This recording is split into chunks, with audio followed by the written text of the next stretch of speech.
Good morning. Lauren here, making it home.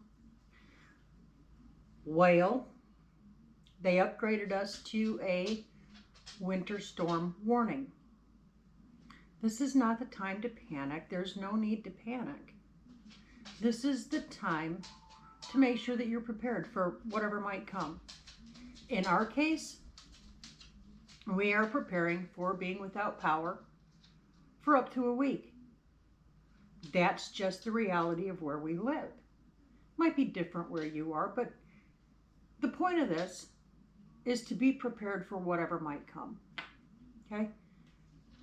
So I want to talk to you about a few things that we do to get ready for something like this in the event that we don't have power. Therefore, we can't use all the wonderful techno gadgets that Joel has installed around here for our safety and security.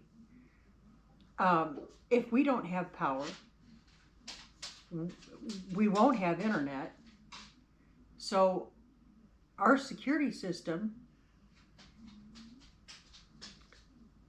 is, for the most part, down. Okay, well, it's important that we keep that up and going. I'm going to share with you some practical tips.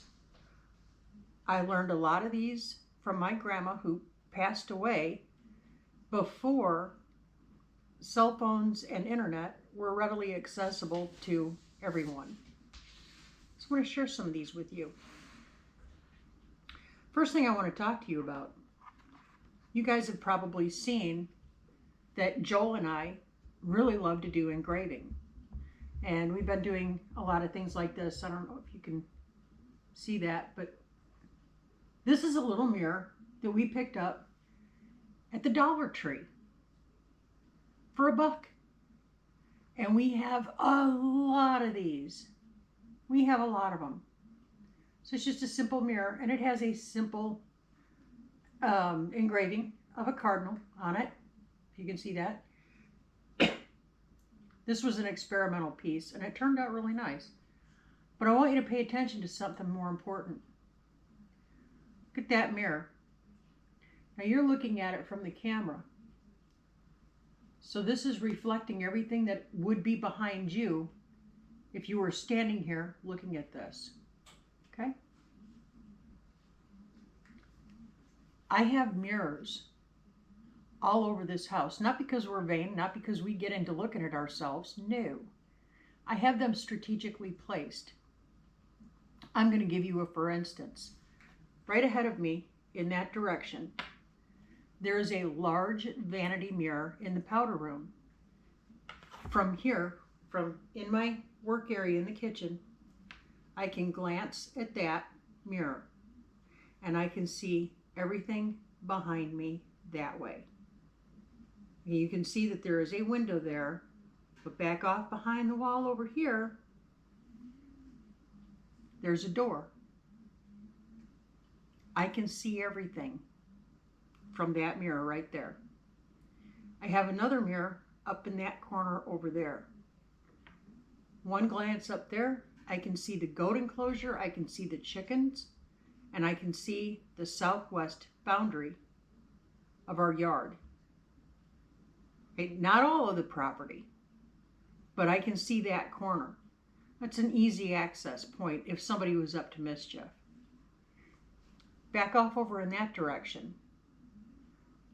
On one wall of my dining room, I have a massive china hutch, and it has a mirror backing.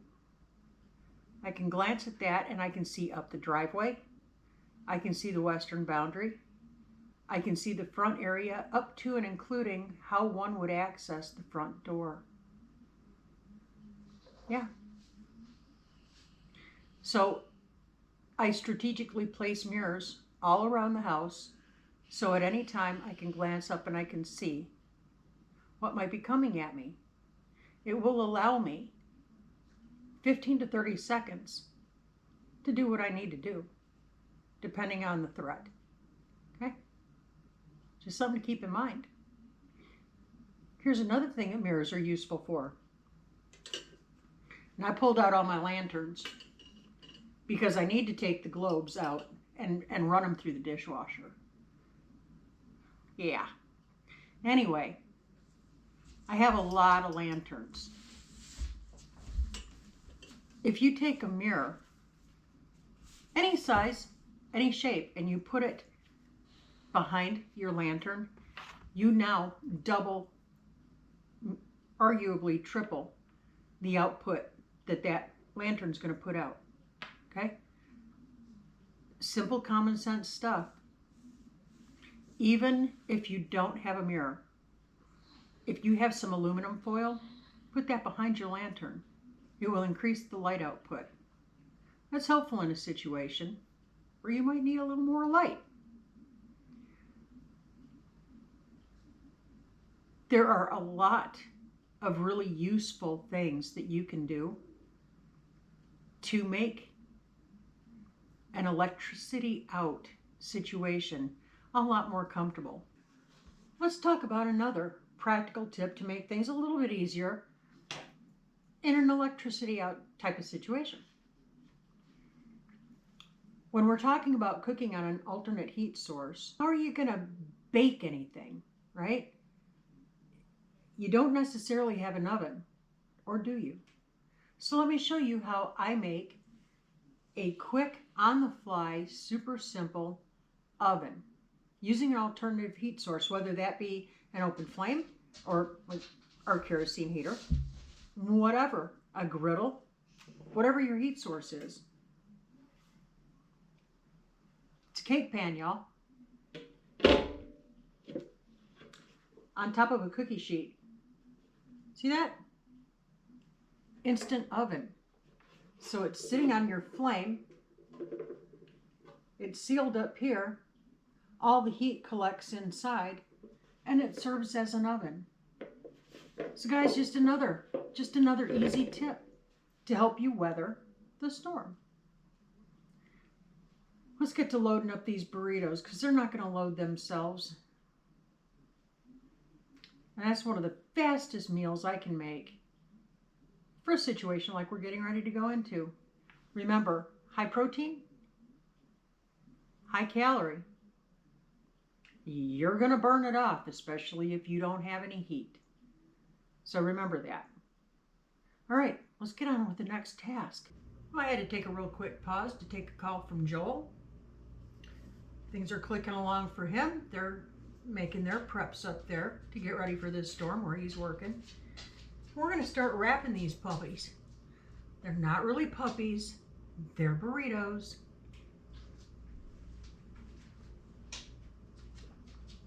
And we'll chit-chat about a few other things. So, talking with Joel, we came up with a couple other things that we need to do to kind of prep our animals for this.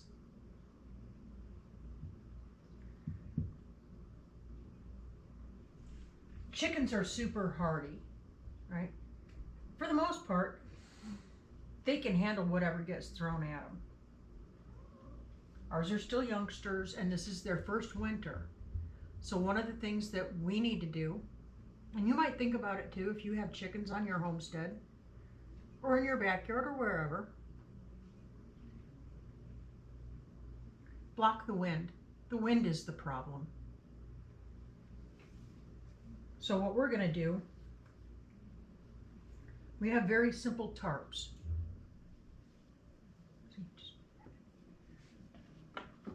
So we are going to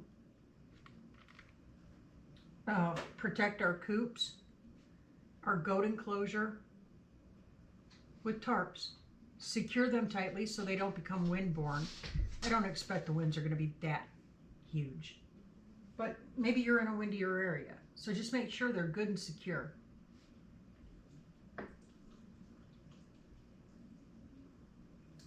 So that is one of the things that we're going to do. Now, if we don't have power, our electric water heaters, our electric waterers are not going to be any use to us. So that means toting the water in after sundown and getting it out there before sunup, before everybody comes out of their coop. Okay? Same with the goats. Another question I get asked, well, gee, Lauren, if you don't have electricity for days, what are you going to do with everything in your freezers? I'm not going to worry about it. I won't open the doors. I'm making sure that I have pulled out ahead of time exactly what I'm going to need. It's a little bit of pre-planning. And I won't open the doors. Now, if you have a good freezer, everything will stay fine for up to 4 days. Now, if we go beyond that 4 days, we have a generator so we can run these things. Just making sure everything stays cold. Worst case scenario, we take everything out of the freezer, put it in bags, hang them up in the trees. We're good to go because the temperatures are going to be that cold. So it's not really anything to freak out about. And again, I want to emphasize, this is not the time to panic. There's no need for it. Do a few things to simply prepare, and that eliminates any kind of panic. My blood pressure is not even up, y'all. I've been through this more times than I can count. I'm going to go through it more times in my life. I don't know if you can see, but I am not individually wrapping these.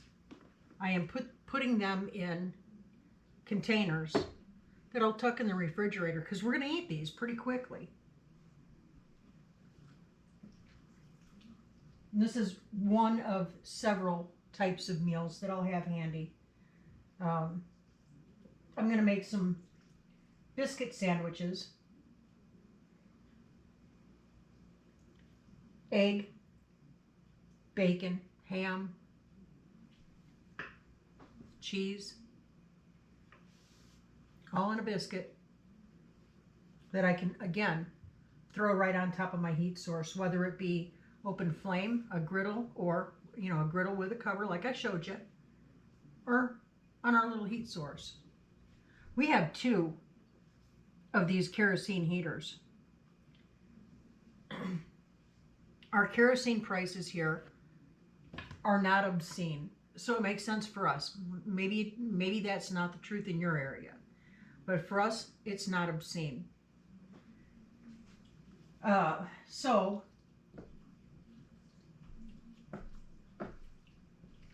it makes sense, and these heaters they're highly efficient. We get about 50 gallons at a time. That works out really good for us.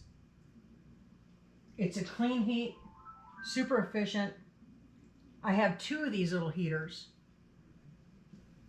and they're each rated to heat 1,800 square feet apiece. Our entire home is 2,500 square. So we haven't even busted out with the second one yet this year, and it has been frigid cold the last several days. We will be breaking that out and getting it prepped tonight, just in case. You never know. All right, that's 6 right there. So now I'm just going to put these in the refrigerator. I'm not going to freeze them.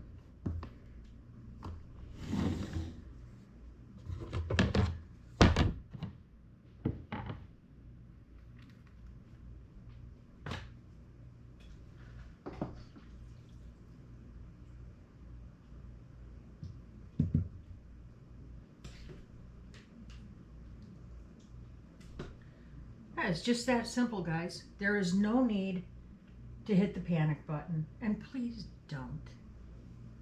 Just get ready for it. Maybe tuck a little extra aside for maybe a neighbor.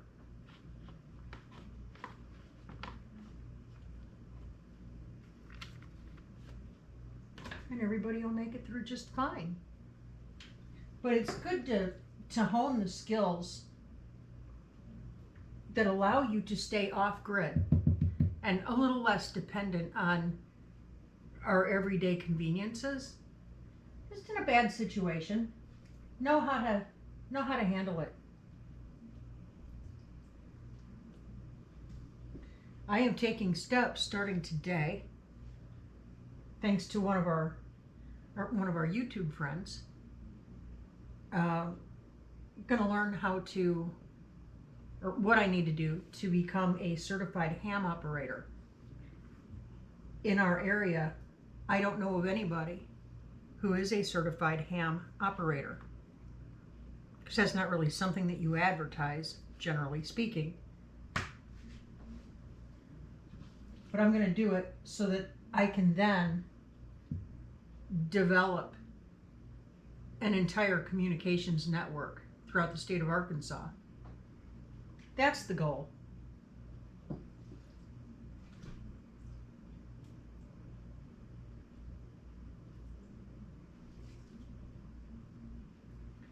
Okay.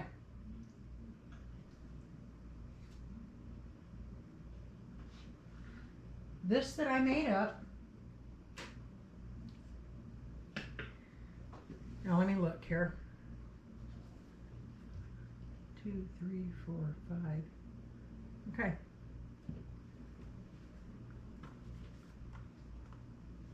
What I just did this morning does 6 ready-to-eat meals for us. All we have to do is heat them up.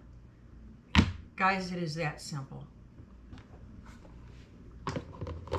Now the next thing I'm going to be working on today, actually, I'm going to start that tomorrow morning. I'm going to make a very large pot of chili.